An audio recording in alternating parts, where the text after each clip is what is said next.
Je suis cette chaise vide que des humains ont installée lors de leur réunion pour laisser symboliquement une place à la nature.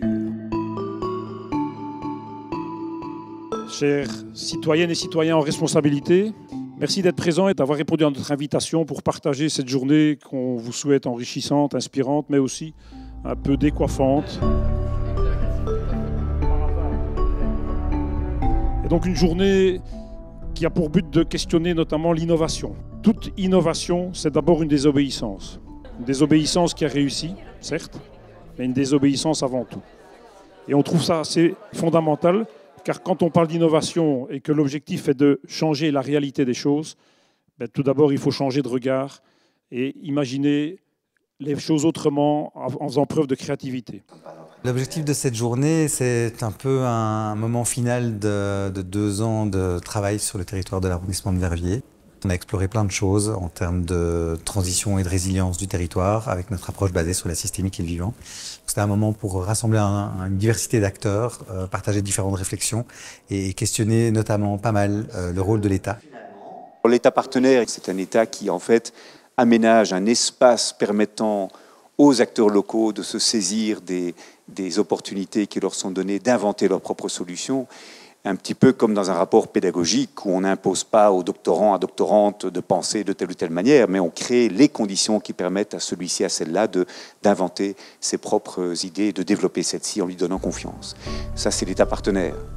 C'est une démarche essentiellement d'impacter ou de faire prendre conscience aux gens de la nécessité de se questionner sur toute une série de choses qu'on a une tendance dans notre société à mettre de côté, à savoir mon rapport au temps long, pourquoi se poser plus longtemps la bonne question, problématiser les choses, pourquoi envisager l'incertitude comme étant quelque chose qui est permanent dans notre société et donc réapprendre à vivre avec l'incertitude et donc fatalement le risque d'expérimenter des choses qui ratent ou des échecs, enfin voilà, toute une série de choses qu'aujourd'hui, dans une société qui vise la performance, la compétitivité, l'excellence, ont tendance à être mis de côté et qui, selon nous, manquent cruellement dans ce monde de transition. Tout le monde manque de temps, ou en tout cas cette sensation-là, moi-même aussi. Je n'arrive pas du coup à m'investir autant que je le voudrais dans différents types d'actions. Qu'est-ce que ça vous évoque et comment prendre en compte cette question du temps? Depuis presque 15 ans, on voit se développer un très grand nombre d'initiatives de transition. Et beaucoup de ces initiatives qui partent d'en bas, de la base, se sont épuisées. Au bout de 5 ou 6 années, les gens n'ont plus le temps d'investir en soirée, en week-end pour cela. Et on se rend compte aujourd'hui qu'il faut que les pouvoirs publics viennent à l'appui de ces initiatives de transition. Ça veut dire un État qui intervient pour donner une certaine sécurité économique aux gens qui s'investissent dans ces initiatives. Je suis par exemple partisan du congé de transition écologique. Exactement comme on a un congé parental, il faudrait pouvoir prendre congé pendant 3-6 mois pour lancer une coopérative d'énergie citoyenne ou mettre sur pied un circuit court en matière alimentaire. Donc moi je m'appelle Jonathan Peuch, je travaille pour une ONG qui s'appelle FIAN, on défend le droit à l'alimentation. Et par ailleurs, on est cheville ouvrière d'un réseau qui s'appelle le collectif de réflexion et d'action sur la sécurité sociale de l'alimentation, qui est un projet qui, en une phrase, consisterait à ce que tous les citoyens de Belgique, adultes et enfants, touchent 150 € par mois pour les adultes et la moitié pour les enfants, pour acheter une alimentation de qualité. Le premier public concerné, c'était les élus, les citoyens en responsabilité, comme on aime les nommer à Terre-à-l'Âme. On avait 12 communes sur les 20 de l'arrondissement francophone qui étaient présents, donc c'était super, dont plusieurs bourgmestres et puis toute une série d'échevins.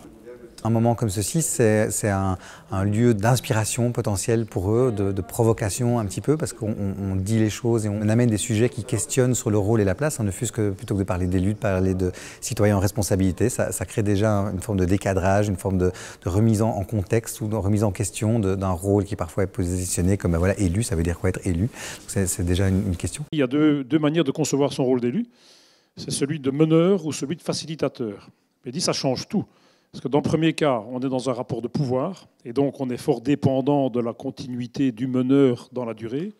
Dans le second cas, on développe beaucoup plus la puissance par l'intelligence collective et par le fait qu'on facilite la répartition du leadership en fait, sur beaucoup plus de têtes. Et donc, si la personne disparaît, mais que ce principe de facilitation persiste, en fait, le leadership, il est presque secondaire. à condition d'être dans une posture de facilitateur. Appliquer l'approche systémique dans les problématiques que l'on rencontre en tant qu'élus communaux, on n'a pas l'habitude, et donc c'est une nouvelle approche, c'est une nouvelle posture à laquelle on n'est pas habitué, et donc c'est un changement vraiment dans l'approche d'une problématique. Il s'agit de bien intégrer les outils, de se les approprier, et donc parfois il faut, à mon avis, un accompagnement quand même pour rentrer dans cette logique. On aime bien un peu provoquer, évidemment, dans le choix des mots, questionner la désobéissance, questionner le cadre, etc. Et pour inviter les gens à oser questionner le cadre, oser en sortir pour y revenir transformer et faire bouger la ligne de ce cadre. Il a besoin de bouger. Terralab a peut-être aussi cette envie, c'est de fédérer toute une série d'acteurs qui aujourd'hui se sentent isolés dans leur coin à vouloir faire ça, et qui peut-être, grâce à Terralab ici sur l'arrondissement de Villerupt, on se dit finalement, on n'est pas tout seul, on va le faire avec. On a parlé du fait que toute innovation est avant tout une désobéissance. On a parlé de participation citoyenne, de comment elle s'inscrit dans la complexité et surtout comment elle s'inscrit dans un changement général de culture et surtout un changement de posture. La désobéissance, je ne vais pas dire qu'il faut quand même dire ok demain désobéissance totale, mais je pense que c'est quand même toujours un petit grain qui dit que comme un enfant à qui on permet de désobéir, c'est quand même un autre regard sur notre système démocratique et c'est aussi porter le questionnement à d'autres niveaux. Donc de poser la question fait en sorte de pouvoir faire remonter la question. Et là je suis d'accord. Je vais partager un exemple concret sur lequel on va pouvoir un peu discuter et puis de laisser l'espace à vous et vos projets personnels. Si vous voyez en fait dans vos activités, dans vos institutions ou dans votre métier des points de frein et donc les postures qui peuvent être adoptées et les potentielles solutions. Ça m'inspire parce que, et en fait ça crée même un peu de joie. Parce qu'il y a aussi, face au changement qu'on vit actuellement, et même dans des situations peut-être plus personnelles, de collectifs ou d'institutions ou d'associations, il y a un peu cette peur de dire ok, mais on ne va pas y arriver, il y a une attente d'arriver quelque part au résultat et on ne va pas y arriver. Et là, ça montre vraiment une approche peut-être plus globale, qu'il y a aussi des personnes qui commencent à penser comme ça et que ça va germer dans d'autres têtes et d'autres manières de penser, dans d'autres institutions. Poser un problème, c'est poser les questions qui vont avec. Pas forcément pour trouver des réponses, mais plutôt pour élargir plus tard le débat et le champ des possibles. Et s'il y a bien une chose que l'on sait depuis longtemps, c'est que tout ça, ça demande du temps. L'idée n'est pas de dire arrêtez tout, n'agissez plus, parce qu'il faut qu'on prenne le temps et on agira après. C'est de nouveau, Terralab, c'est du « et ». On n'est pas là pour opposer l'approche linéaire problème-solution contre l'approche systémique. C'est du « et ». Il y a des moments où il faut agir vite. Ici, c'est le cas. Donc on n'empêche pas la concrétisation de projet, mais on dit on doit l'accompagner d'une réflexion sur le temps long qui vient challenger, qui vient un peu bousculer un petit peu la manière dont on avait imaginé un projet au point de départ. Contrairement à ce qui se fait souvent aujourd'hui, on a payé pour écrire un plan. Ce plan, il est valable pendant 5 ans. Il est hors de question de changer de direction pendant 5 ans. Ça, pour nous, c'est dramatique. Il faut même des fois souvent revenir à ce sens premier pour savoir qu'est-ce qui nous motive, pourquoi on fait ça, pourquoi on prend ce risque. Et donc, ce lien entre le risque pris et le sens apparaît comme quelque chose de très important. Notre mission essentielle, c'est de soutenir le risque, et de soutenir le risque et l'incertitude. Alors, ma réponse par rapport à l'urgence, la tension entre l'urgence et de l'action et finalement le temps long, peut-être que de la recherche, c'est qu'il faut éviter de mettre en dualité les deux, parce que sinon on a l'impression de faire l'un ou l'autre et de devoir choisir. Il faut les deux. Mais il y a des situations où effectivement, continuer dans l'urgence de l'innovation, continuer dans l'urgence du progrès, trouver des solutions, mais finalement va faire que renforcer le problème et accélérer en fait la crise ou l'éventuelle situation de crise, quoi. Je trouve que c'est une journée vraiment très très inspirante et très utile. C'est quelque chose de nouveau et je pense que le service public a envie d'innover, a envie d'apporter des réponses un petit peu différentes parce que les défis auxquels on doit faire face sont complexes. Et donc, je pense que je vais pouvoir maintenant aller interpeller l'un ou l'autre pour pouvoir essayer peut-être de développer encore ou approfondir certains outils qui sont développés actuellement en collaboration avec toute une série de parties prenantes. Après 2 ans, Terralab, ça reste merveilleusement encore un laboratoire. On joue encore à ça, on joue encore de ça. C'était notre vocation au départ de se dire qu'il y a besoin sur les territoires d'acteurs qui sortent du cadre, qui font ce que les autres ne font pas pour dire qu'on le fait, mais pour offrir des moments et des espaces où on explore d'autres manières de faire. On était persuadé au départ qu'il y avait un potentiel pour ça, une demande pour ça, et en fait c'est la démonstration dans les retours qu'on a de Terra Lab, et on pense qu'il faudrait des Terra Lab sur tous les territoires. Nous sommes un. Et nous ne sommes que des astres quelconques, la somme de ces désastres de l'univers du quotidien.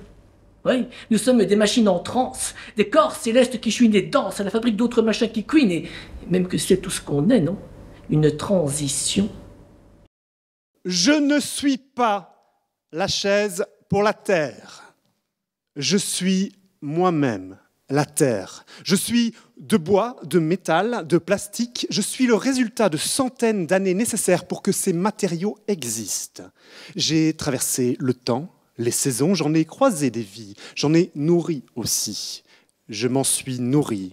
Je suis la terre et j'étais déjà là bien avant qu'ils ne me nomment chaise pour la terre, bien avant leur première réunion.